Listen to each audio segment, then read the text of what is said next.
Millions of people across the United States will go to the polls today to decide who will be their president for the coming 4 years. The race between Barack Obama and his Republican challenger Mitt Romney is tight. The outcome's going to be decided in a handful of key states. Mr. Romney has even announced 2 extra events in Ohio and Pennsylvania on polling day.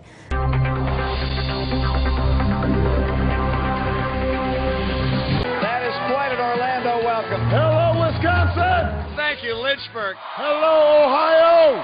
What a welcome! Thank you, Virginia! Across the country, it's been a last frantic dash, and the race for votes is now almost run. The polls suggest Mitt Romney will lose this election, but does this look like a beaten man to you? If there's anybody who's worried that the last 4 years are the best we can do, or if there's anyone who's fearing that the American dream is fading away, or if there's anyone who wonders whether better jobs and better paychecks are things of the past, I have a clear and unequivocal message. With the right leadership, America is about to come roaring back.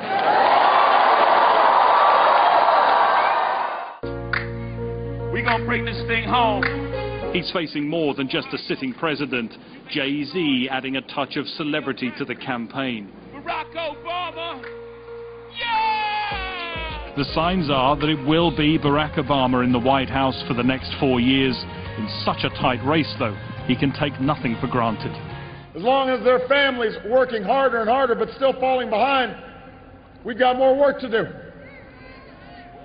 As long as there is a child anywhere, in Madison, in Wisconsin, in America, who's languishing in poverty and barred from opportunity, our work is not yet done.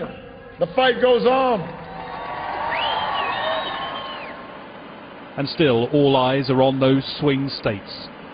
This is one of them, New Hampshire, a state that Barack Obama won by 9% in 2008, but which is now too close to call. It tells the story of this election, all that enthusiasm of last time around, now Obama struggling to scrape by.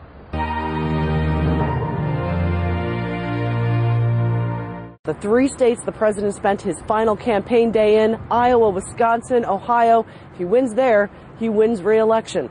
That's what they'll be watching closely as they watch the results come in from Chicago on Tuesday.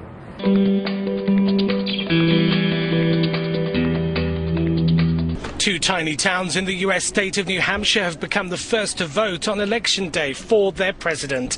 The polls opened at midnight at Hart's location in White Mountain National Forest and in the tiny hamlet of Dixville Notch, where this 24-year-old man was the first to cast his ballot.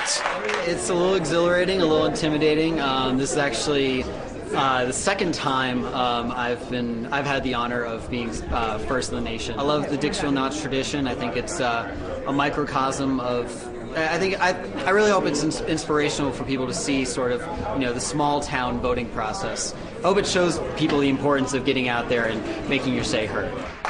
The tradition of being the first town to vote was given to Hart's location in 1948 so that railway workers could participate without taking leave. Dixville Notch started midnight voting 15 years later.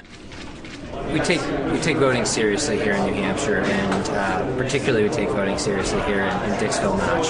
Since 1960, this is Dixville Notch is the first area in the country to cast their ballots for the presidential primary, but also the general election. Within 43 seconds, all 10 voters in Dixville Notch had made their choice. In perhaps a sign of the day that lies ahead, Obama and Romney each won 5 votes. Well, as voters in the US head to the polls today to elect their president, we ask world leaders in government, the environment and the arts what his top priorities should be. Peace in the Middle East is important. You can't divide it into, let's say, Syria, Palestine, Lebanon, Iraq, etc. You have to tackle it as a global issue. Getting the American economy back on track, sorting out the financial system even more in America, because it's through that the financial and fiscal crisis in America can also help to resolve the even bigger crisis in Europe. The top priority for the next U.S. president should be to end violence against women and girls and make every woman and girl safe in this country and free and able to walk anywhere they want, wear whatever they want at any time of day. For America, more than ever, I know that domestic problems are very important, but foreign policy should be the priority. Internationally, I think the whole world has to get its arms around sustainable development, meaning how are we finally going to respect the environment, the climate, our needs at the same time that we're trying to manage our economies.